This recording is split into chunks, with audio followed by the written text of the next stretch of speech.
Olá, turma, sejam bem-vindos então ao curso Gestão de Pessoas e Comunicação Interna. No vídeo de hoje, iremos abordar as classes ou tipos de conflitos.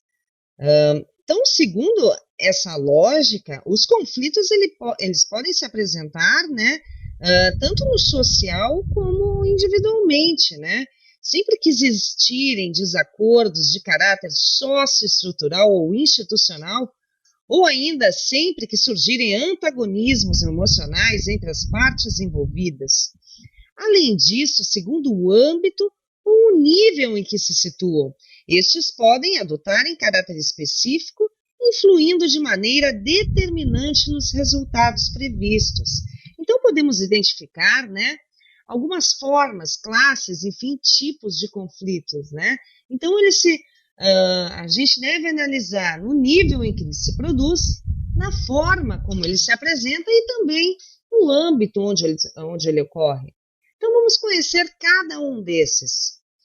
Então, o conflito ele pode se apresentar no nível individual, ele pode ainda se apresentar no nível intraindividual, interindividual, no nível grupal, intragrupal, intergrupal e interorganizacional.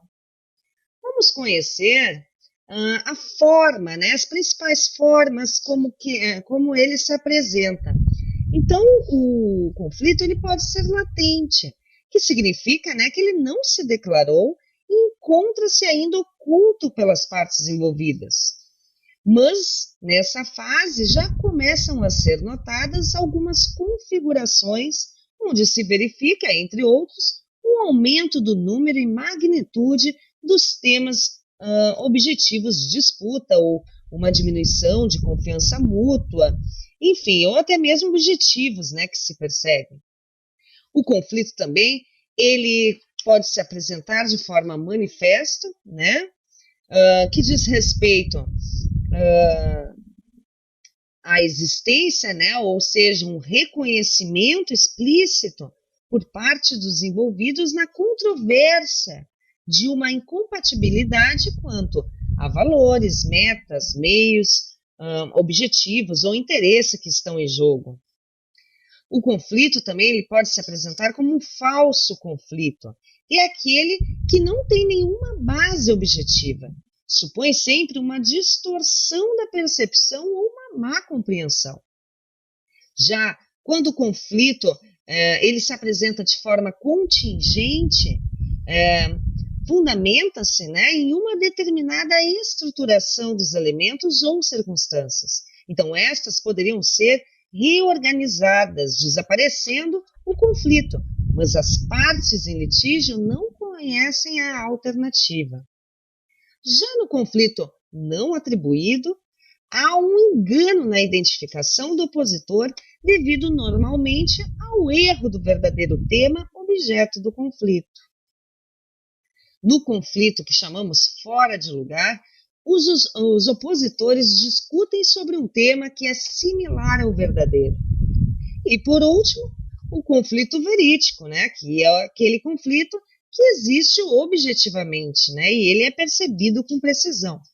Então, como conclusão, enfim, desses elementos, né, podemos dizer que o conflito latente está na base do conflito manifesto, por exemplo, discorrendo para uma das estratégias e as vias de soluções adotadas, como negociação, mediação ou arbitragem. Então, no momento em que as partes tomarem consciência da impossibilidade de vencer e impor seus interesses. E, por último, devemos analisar sobre o âmbito, né, onde os conflitos ocorrem. Então, os conflitos eles podem ocorrer praticamente em todos os âmbitos da nossa vida, né? Por razões óbvias, a gente só vai citar aqui as do meio empresarial. Então, vamos lá. Temos no âmbito trabalhista, né? Ou seja, podem dividir-se, por um lado, em individuais e coletivas, e ainda por outro, em direito ou de interesses, né? Então, diante desse aparecimento, serão adotadas diferentes formas de solução, né? para o problema. Já o conflito coletivo em direitos do trabalho, né, que reconhece sua origem em um interesse qualitativamente coletivo. Então, ele pode ser de direito ou de interesses, né, quando se enfrentam um ou vários empregadores e um grupo de trabalhadores como tal. Já no conflito de direito, no âmbito trabalhista, quando se encontram afetados trabalhadores ou grupo de trabalhadores que reclamam por entender que não foram tratados de acordo com o previsto no convênio, né, coletivo, por exemplo, em seu próprio contrato de trabalho ou ainda nas leis e convênios trabalhistas. Temos ainda o âmbito individual, né? Ou seja, é aquele que se refere ao interesse próprio do afetado.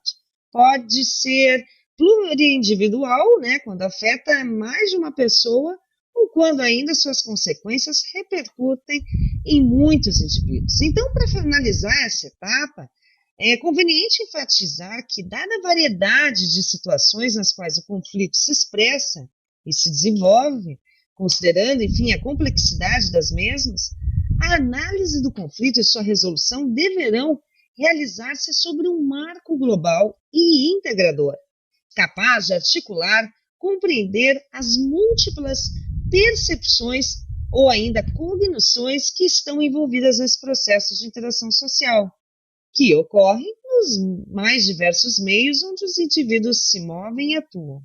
Então, definitivamente, deve-se ressaltar a importância que em cada uma dessas situações tem os diversos, né, processos e estruturas cognitivas que intervêm. Então, por hoje, pessoal, eram esses elementos que tínhamos, né, a abordar. E na próxima aula vamos trazer as formas de expressão de conflitos. Até lá, pessoal, um forte abraço.